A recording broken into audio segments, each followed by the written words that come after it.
والنجم إذا هوى ما ضل صاحبكم وما غوى. السلام عليكم ورحمة الله وبركاته. أعوذ بالله من الشيطان الرجيم. بسم الله الرحمن الرحيم. والنجم إذا هوى ما ضل صاحبكم وما غوى وما ينطق عن الهوى إن هو إلا وحي يوحى علمه شديد القوى ذو مرة فاستوى. I'd like to first start by thanking all of the people involved at Epic to make this program possible. I'm going to take this few minutes in the beginning to give you an idea of what we're going to be doing, inshallah, and get right into the material because we don't have a lot of time, contrary to what it might feel like.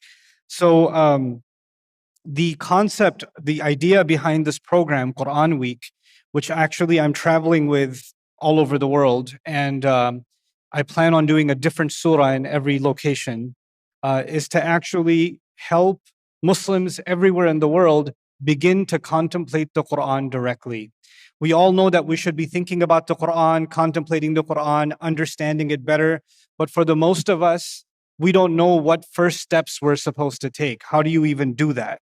How do you begin to engage with the Quran? And for a lot of people, even though, of course, we all say the words Quran and Sunnah, Quran and Sunnah, Quran and Sunnah, for most of us, when we read the translation of the Quran, it leaves us in confusion. We skip over parts. We're like, I don't get that part. Okay, let me go to this part. Let me go to this part. And so there's a lot of gaps in our understanding of what Allah is saying. And part of the intent of this program is to bridge that gap and to help each one of you see, including myself, how beautiful and rich the word of Allah is, right? There are two goals we have this week. One, the primary objective, the main goal I have is to share with you tadabbur, and I'll explain what that means, on Surat An Najm, surah number 53 of the Quran. So for those of you who didn't know, we're going to be diving as much as we can into surah number what? 53, An Najm, okay? And our second goal is going to be something Sheikh Suhaib Saeed and I call lenses, 5 lenses to contemplate the Quran. What that means is, what are 5 things you guys should be thinking about when you want to begin to contemplate the Quran? Okay, so let's get right into the work. I'm going to tell you some things about what tadabbur means, what deep contemplation, what does that mean? Allah in the Quran did not say that thinking deeply about the Quran is an extracurricular activity. We know that some things in Islam are absolutely necessary, like the 5 prayers, there's no compromise on the 5 prayers. Some things are haram, they're absolutely haram, there's no compromise. Tadabbur of the Quran, contemplating, thinking deeply about the Quran, is actually something Allah demands in the Quran and complains when people don't do it. So it's not something light. It's not if you have time, you should do it. In fact, he says, أَفَلَا يَتَدَبَّرُونَ الْقُرْآنَ twice. He says, don't they then think deeply about the Quran? Twice he asked that question. Also, he says that he sent this book down for lots of reasons, right? So he says he sent it as guidance. Everybody knows that answer. The Quran was sent as a guidance. Another place in the Quran, he says, أَنزَلْنَاهُ إِلَيْكَ مُبَارَكٌ لِيَدَّبَّرُوا آيَاتِهِ. A book we sent down to you full of blessings for the goal that they should contemplate its ayat. They should think deeply about its ayat. So the fact that you and I have to think about the ayat of Allah deeply and engage in contemplation is actually one of the main goals of the Quran. Nowadays, the tragedy has become, and it's been there for a few centuries, so we didn't start this problem, but we're continuing the problem. And that is when somebody says, I'm learning Quran, or my child is learning Quran, you know what that means? They're memorizing Quran, or they're learning tajweed, or they're learning how to sound the words. And we call that learning Quran. When the Quran came down, nobody called that learning Quran. Nobody called that learning Quran. When someone was learning Quran, they were pondering the Quran. They were thinking about the Quran. They were trying to understand the Quran. So now that I've said that brief introduction, now I want to make clear for all of you 2 concepts that usually get confusing for us. Tafsir and tadabbur. I'm going to define these two terms for you. Tafsir and what? Tadabbur. Okay. Tafsir is basically, am I understanding the ayah correctly? What do the words mean? Do I know anything about when the ayah was given to the Prophet ﷺ? What is the context of the ayah? Is it being translated correctly? Is my understanding the lesson I'm supposed to get from this ayah, am I getting that correctly? That is tafsir. And tafsir work, our scholars have done centuries and centuries of work on tafsir. Sometimes they have debates in tafsir. We'll see that too. Sometimes there's debates. But for the most part, tafsir is basically research-based. You have to do the research. What does this word mean? What does this ayah mean? How did the companions understand it? What was the story behind this ayah, etc., etc.? All of that is the study of what? Tafsir. Okay? The mufassir, the people who wrote tafsir, they had a few basic questions in front of them. And when they answered those 3, 4, 5 questions, they moved to the next ayah. Then they asked the same 3, 4, 5 questions, then they moved to the next ayah. What does the ayah mean? When was it revealed? What did the early scholars or early companions say about this? Did the Prophet ﷺ say something about this, etc.? There's a few questions. Once they answer those questions, they move on to the next ayah. Okay? Now then there is, and by the way, in tafsir, if you went to a tafsir library, and soon you'll see on YouTube, Sheikh Suhaib and I have done a video series. We've recorded it. We're going to release it soon on a tafsir library, walking through a tafsir library. His library, actually, in Scotland. But anyway, if you went through a tafsir library, it would be like going to like the literature department in the library. You have different kinds of literature, right? And under each category, you got different books, but there's kind of similar genre. There are different kinds of tafsir, different specializations in tafsir. Al-tafsir bil-ma'thur, al-tafsir al-lughawi, al-adabi, al-ishari. There's all different kinds of tafsir. And each one of them, there's multiple people who did lots of work in each one of those categories. So tafsir is a big world. It's a very big world, okay? But at the end of it all, it's where scholars do their work to try to explain the lessons of the ayah in simple language to you, okay? Now, that's tafsir, but there's one more thing. What was the other thing? Tadabbur. What in the world is tadabbur? Tadabbur is, okay, now I know what the ayah means. Now I know something about the history of it or the placement of it and all of that stuff. I answered all the basic tafsir questions. What does it mean for me? What is this ayah they're doing for me? Like, what do I get from it? How does it change my view of the world? In other words, there's the information, and then there's the impact of that information. You understand? Tafsir will give you the information. Tadabbur is basically an exercise. How is this impacting my heart? How is it changing my view of the world? How is it supposed to change my emotions? How is it supposed to change my opinions? Because these ayat, they're talking about something that happened a long time ago, but they're also talking about my life right now. That's tadabbur. That second part is tadabbur. Now, the problem that has happened in the ummah, and I say this, you don't have to agree with me, this is my own analysis. People that study tafsir feel like they don't need to do tadabbur. Tafsir is enough as tadabbur. We studied the tafsir, that's good enough. And then people on the flip side came along and said, these people, all they do is read these tafsirs, but they don't really connect with their heart to what the Quran is saying. I want to read a translation and I want the Quran to talk to me about what it's saying to me. I'm going to do tadabbur myself, right? So now lots and lots of Muslims are reading translations of the Quran and trying to do what? Tadabbur. So the people of tafsir are not doing tadabbur, and the people of tadabbur are not studying tafsir. And this is a disaster. Because if you don't have the correct basic meaning, and then you start contemplating on top of that, you're going to be crazy. You're going to come up with crazy conclusions, but your heart tells you it works. This, by the way, down the road, this is what happened with a lot of denominations of Christianity. A lot of denominations. I was very fascinated with American Christianity because it has so many branches. And one of them, I was fascinated for a while with Joel Osteen. You guys know who Joel Osteen is? Okay, well, he's from Houston. He's a preacher, very famous, right? So I went to one of Joel Osteen's Christmas specials just to see what he does. I just want to experience the thing.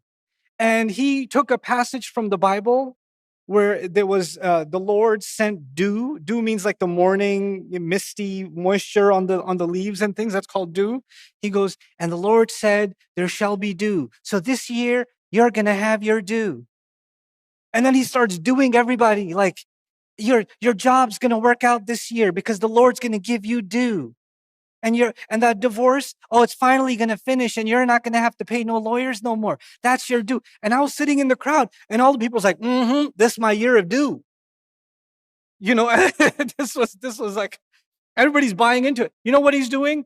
He's taking something from the Bible, he's coming up with this like fantastic thing, and everybody's singing along. You know what that is? That's his version of tadabbur without any what? Any tafsir. Right? But on the flip side, well, Ibn Abbas radiallahu anhu said this, Ibn Kathir said this, Qurtubi said this, Tabari said this, so you shut up. You know what that is? I'm going to quote everybody. I have all this information. Now there's no need for what? There's no need for tadabbur.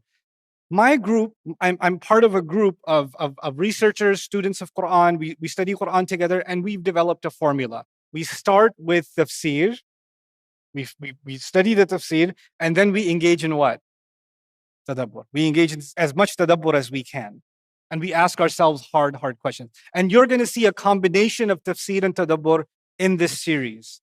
In what surah are we studying again? Remind me. Surat An Najm. Okay. Now, there are the approach to the study of the Quran. That is a fusion between tafsir and tadabbur and some other elements. I have my own method for studying it. As you go through the study of the surah with me, you're going to see my method in practice. So instead of me talking in theory about my method, you'll kind of see it in practice, and you'll see how everything comes together, inshallah ta'ala. But one thing I do want to tell you, because Surah An Najm is a Makki surah, right? So we'll talk a little bit about Makki surahs. In Juz Amma, most of the surahs, if not all of them, are what? They're Makkiyat, they're Makki surahs, right? Now, if somebody asks you, what is the subject of Makki surahs? You'll say, they talk about Allah. They talk about His signs in creation. They talk about previous nations that were destroyed.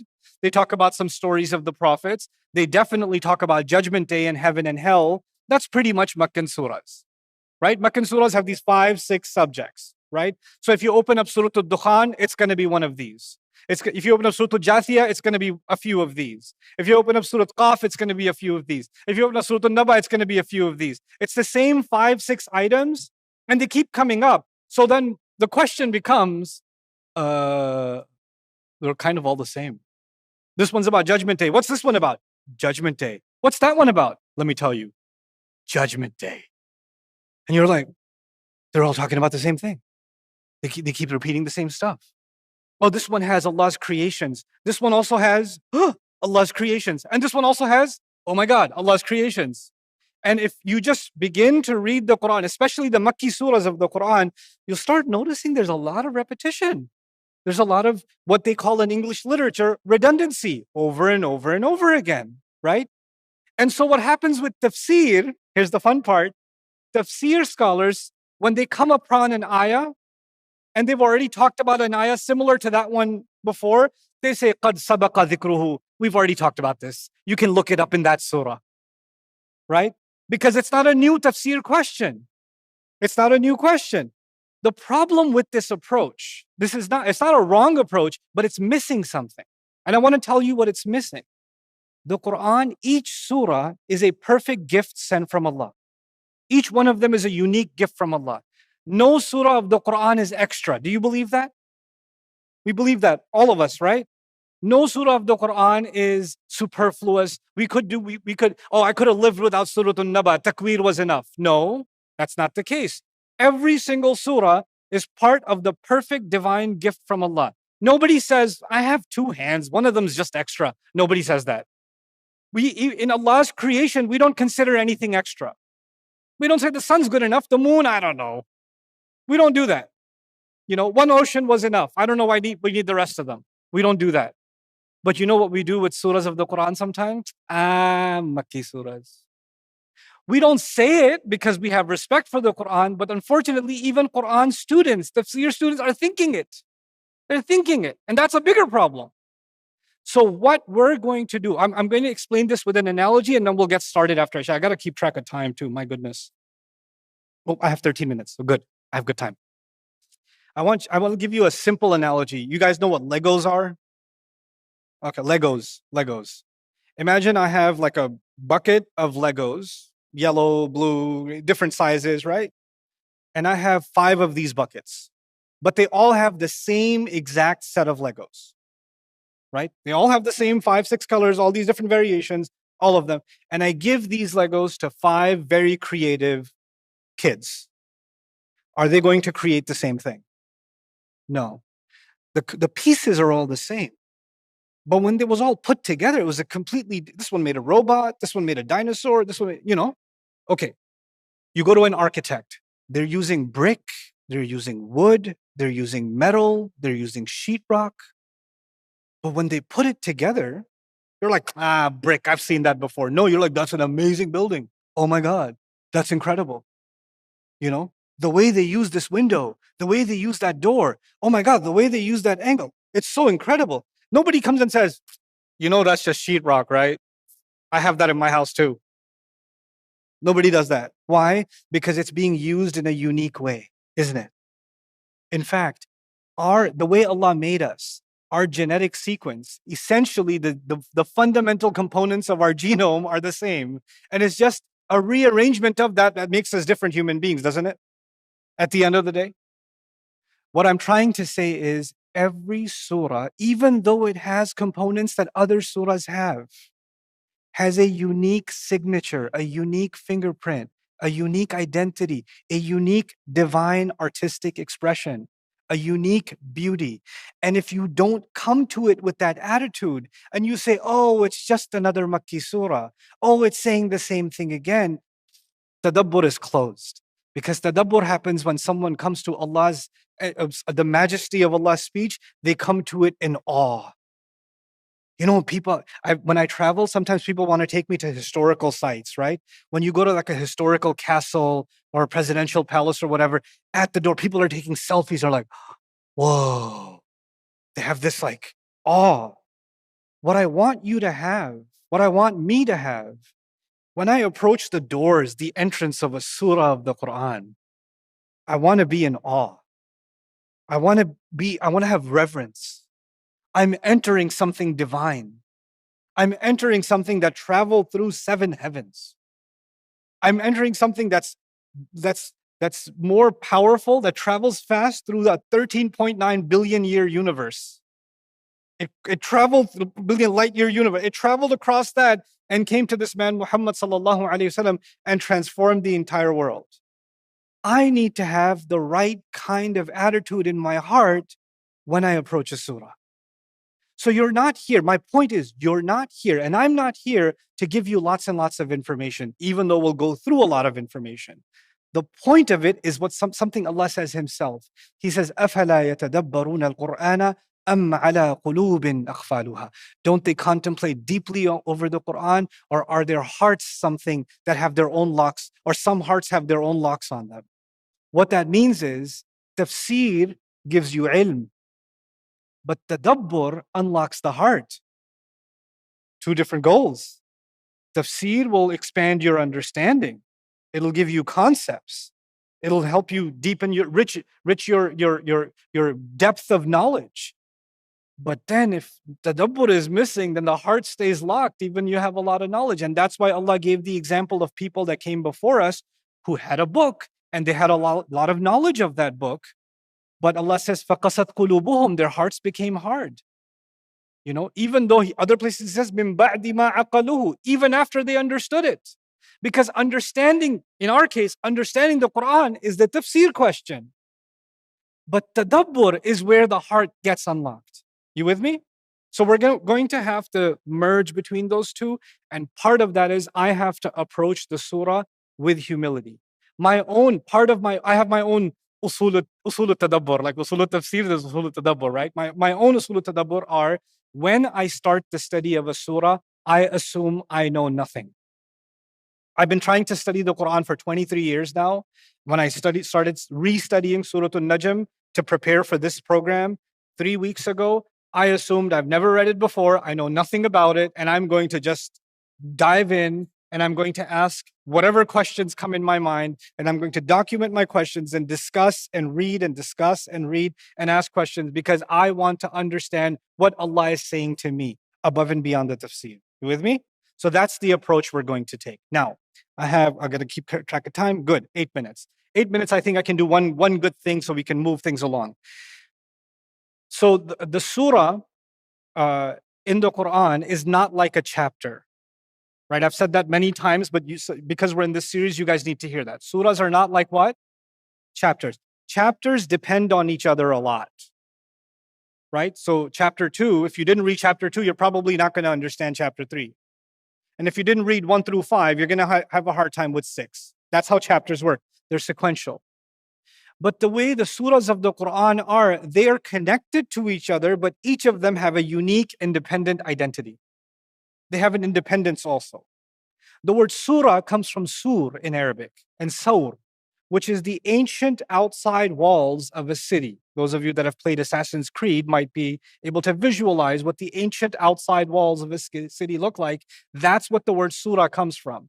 And inside of those ancient walls, there were all kinds of things going on. There were markets, there were homes, there were palaces, there were all kinds of things, right? So inside of a surah, lots of different things are going on, right? But they all work together and create this ecosystem, right? So the same way inside of a surah, you might find multiple subjects. You're not going to find Surah Al-Baqarah only talking about beef and cows from the beginning to the end, even though it's called Surah Al-Baqarah. It's going to talk about a lot of things, right? Because it's inside the bounds of this. So we're entering now into this world of Surah An Najm. My demand from you is live in this world for a week. All of you have questions about Islam. I have a question. Can you comment on mortgages? I have a question. Hey, what about nail polish? I have a question. Can I eat In-N-Out burger? Is that halal? I have a question. Oh my God. Put your questions in a shelf and lock that shelf for a week. Just put it away. Not because I'll be annoyed by your question, not because of that, but because this week, the only questions on your mind should be the ones that come to you from the reading of Surah An Najm. Don't just surrender your time here. Surrender your heart and your mind to the word of Allah for a week. Wonder, ask, document your questions, think about what he's saying. I wonder if that's what he's saying. I wonder what he means by this. I don't understand this. Start engaging the surah. Allah is speaking to you directly, and you're really trying to understand what he's saying to you personally. Not, hey, what did you say? What did you say? What do you think? What do you think? For yourself. That's my process for myself. In fact, I do that before I even study tafsir. I read a surah, I read, if I'm studying Surah An Najm, I'll read it 50, 60 times to myself over and over again. And then I'll start writing my questions and writing my thoughts on the surah. Even if they're crazy, I'll write everything down. And then I'll start talking to my team. Hey, I had a crazy thought. Is that crazy? And they'll say, yeah, that's crazy. And here's why it's crazy. And I had another crazy thought. You know what? You're not the only one who had that thought. Imam Razi had that thought too. I was like, oh, somebody 8 centuries ago, 9 centuries ago thought what I was thinking. That's pretty awesome. High five to Imam Razi. And then, so that's my process. And I want you to be part of that process this week. That's what you're going to get out of this week. I want you to leave this week, inshallah, and myself with a new relationship with the Quran. A relationship based on the appreciation of tafsir, but more importantly, the icing on that cake, tadabbur itself. Because the goal of the Quran, one of its goals, fundamental goals, is tadabbur. Now, in order to understand a surah, I believe every surah has a design. You can call it a structure, you can call it architecture, or you can call it a design. Every surah has a unique design. Remember I told you those Lego pieces, you put it together, you get a different design? Or the architect does a different design? The same way, Surah An Najm has a unique design. And I'm a student of, and this is one of my areas of interest, to understand the structure and the design of a surah so I can contemplate it better. So what I'm going to do before the break is give you a picture of what is the design of Surah An Najm, what's going on inside Surah An Najm. Okay, the first because there's so much going on, I'm using titles, but the titles are not doing justice. Just know that. I've broken it up into 5 titles, 5 parts, but those parts are not going to do it justice. Once we get inside the part, you'll see a lot more. Okay, so here's the first part. Allah is going to talk about the event. Essentially, He's going to talk about the event of the final revelation. He's going to talk about the Prophet meeting Jibreel alayhi salam, the beginning of the final revelation, and the 2 great meetings the Prophet ﷺ had with Jibreel alayhi salam, once in this world and once in the heavens, in the Mi'raj, in the ascent. He'll talk about those 2 great meetings, and that's the event of the final revelation. We'll dig deeper into that a little bit later. Then he's going to talk about, interestingly, he's going to switch. By the way, meeting with Jibreel, what kind of creation is Jibreel? An angel. And Allah will say, by the way, you people deny that He met Jibreel. Let's talk about what you believe about angels. And so they believe that the angels will speak on their behalf on Judgment Day, that they are daughters of Allah. And we're going to dig into that. And that's their false idea of salvation. That's what I mean by false salvation. Then Allah will talk about, makes sense. No, that's not how salvation works. True salvation works this way, right? And you don't need angels to come in between and plead your case. Allah is forgiving on His own. Allah forgives sins on His own. Inna rabbaka wasi'ul maghfirah will come as a response to this false idea. Then the next topic is going to be, Allah will talk about revelations throughout history and guidance that has been throughout history, and how unfortunately so many nations received guidance and rejected guidance, and received guidance and rejected guidance. So a summary of all of previous revelation, summary of its main lessons, and a summary of the tragedy of history when different nations dealt with revelation. And finally, the final day is just about arrived. Azifatil azifa. The final day is on the verge. We're in the final episode of the story of humanity. It's begun because the final revelation came. That means the last episode for human history has begun. Azifatil azifa. Now, if you look at these 5 components, you'll see the final revelation and the final day are at the beginning and the end. You see that? There's a relationship between the top and the bottom. Does everybody see that? Right? And then the false salvation, their wrong beliefs, are contrasted with the right beliefs that have been sent throughout history, and all the nations that had false beliefs and therefore got destroyed. And right in the middle of it is the truth about what is going to happen on Judgment Day. And how are we supposed to have a relationship with Allah? So in a thematic sense, the surah actually has a kind of a symmetry. Everything converges. And so we're going to go through one section of this at a time. The time for salah has started. I'm going to take a break. I'll see you guys back at 8:15. Barakallahu li wa lakum. Assalamu alaikum wa rahmatullahi wa barakatuh.